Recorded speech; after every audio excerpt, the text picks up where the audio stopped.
All right, now we're going to turn to Warren, where police have launched an investigation into allegations of sexual abuse that involve a member of a church. The man has not been arrested or charged, but the church says that the allegations were brought to their attention last weekend. Well, tonight, 7 News Detroit reporter Tiara Braddock is listening to a family member of the man at the center of this case who is speaking out about the disturbing allegations.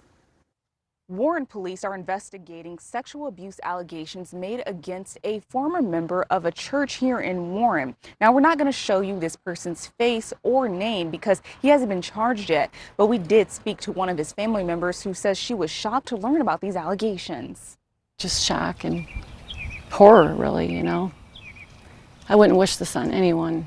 We are not identifying the family member right now because she's related to the accused person. That person was a member and volunteer at the Great Lakes Christian Church in Warren. When we asked the church about the allegations, they told us alleged accusations of sexual abuse were brought to our attention over the last weekend. Although the alleged abuse did not take place on church property or at a church event, both the church volunteer and an undisclosed individual are no longer members of the church. The abuse was reported as required to local authorities who are conducting the investigation. To have this happen is just a violation in every sense of what is supposed to be safe and who's supposed to be safe. The family member, who is also a church member, says she wanted to speak out in case there are other possible victims out there.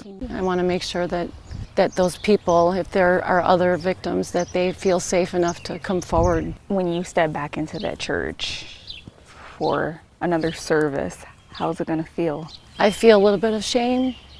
You know I shouldn't, but I feel a little bit of shame because of how closely we're related. But then again, I feel a lot of support and a lot of love because I know how good those people are. I went to the house of the person facing these allegations, but no answer. Warren police say this is an ongoing investigation. In Warren, Tiara Braddock, 7 News Detroit.